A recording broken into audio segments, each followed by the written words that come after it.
I tried to play guitar, and then I was trying to play this way. I was born with a birth defect.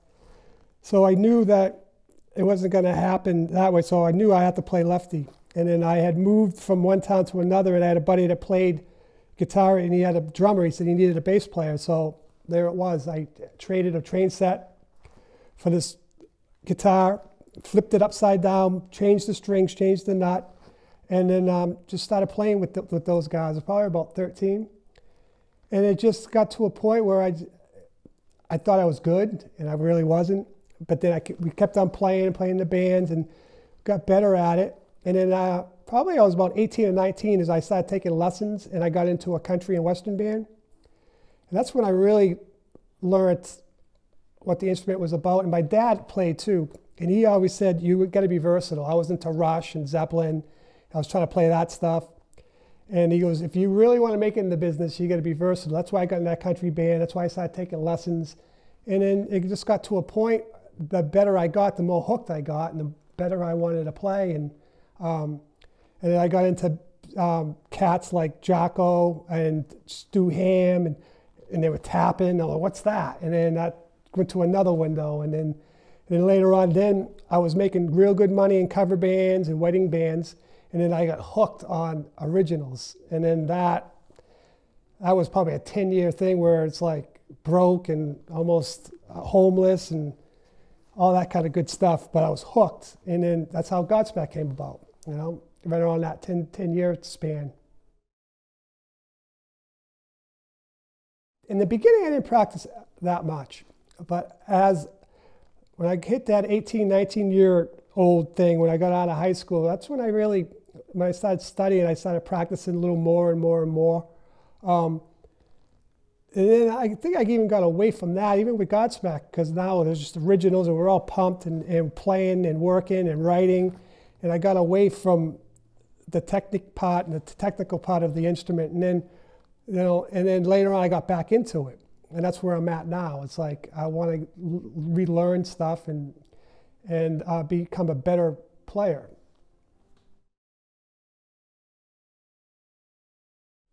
Sully and I formed Godsmack in 95, January of 95. We got signed in May of 1998.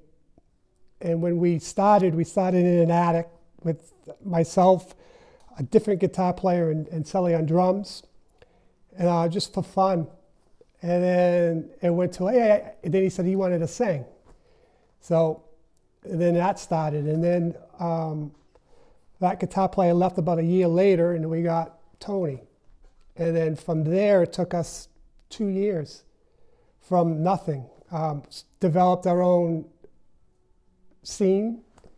Started playing 2 hours away every weekend, all over the place, you know, from Boston up to Springfield to Vermont, wherever we could play. And we built our own scene, recorded our own CD. Got to a point where we had the CD for about a year. It got on the radio at night. A DJ, his name was Rocco. God bless him, he passed. He loved the band, and he just pushed us. And then we got management. Next thing you know, bam, we got signed. But it took us 3 years. But it took, you know, us a lifetime to get to that point. So we've been doing it for a very long time. You know, individually, we've been playing since we were 13, 14, and, you know, it took me 20 years.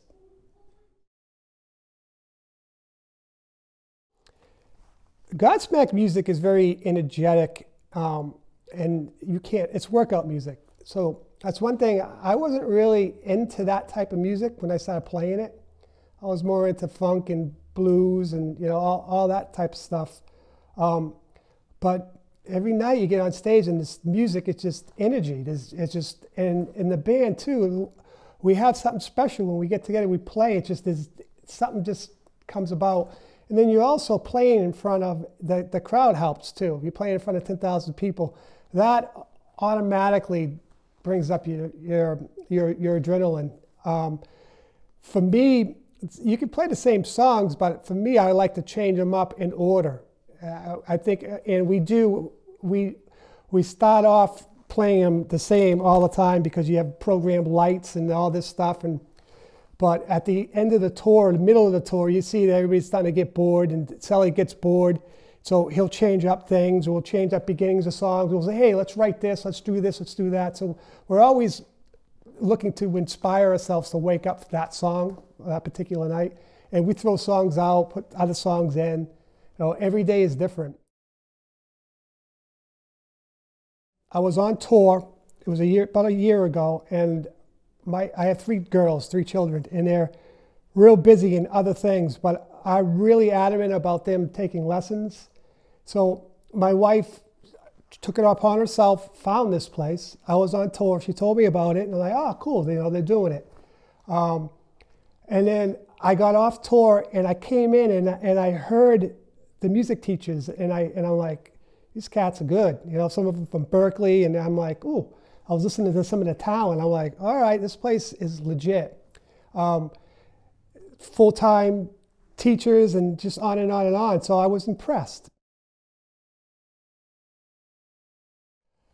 That's a tough one. I don't really, that's a tough one. I listen to whatever the girls are listening to, whatever that junk is, you know. I'm old school. Especially if I'm playing my bass, if I want to get re-inspired in something, I'll go back in time when I learned stuff and see if I learned it right. Like Led Zeppelin's my favorite. John Paul Jones is one of my favorite bass players. He's unbelievable musician, all types of instruments. He's one of my huge idols. You know, I go, what is that band? And then I'll go listen to it. You know, oh, these cats are cool. And I'll get into it, and I'll listen to them for a while. Same thing, I had another buddy was into Incubus, and not Incubus, Kings of Leon. This was right before they broke. He goes, oh, you gotta check these guys out. I seen them with U2. And I went online, and I checked out the first 3 records and some of the YouTube stuff. And I'm like, wow, these cats are cool, you know? And then a year later, they go, boom, you know? Same thing with Incubus. I seen them, we were playing on tour. And right before we got signed, I had got into them and listened to them, and then I got to go see them, and then we're touring with them, you know, so it was pretty exciting.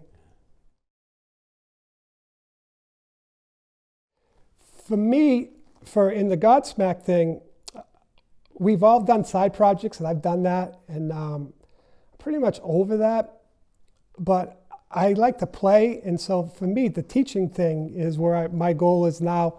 And learning more. You know, I want to get into jazz. I want to get into stuff that I never played before. I want to, you know, I want to go outside my boundaries, and that's another reason why I came here. You know, because jazz guys and this and that. It's like in classical, I can go outside my boundaries and learn. I want to learn other things. Same instrument.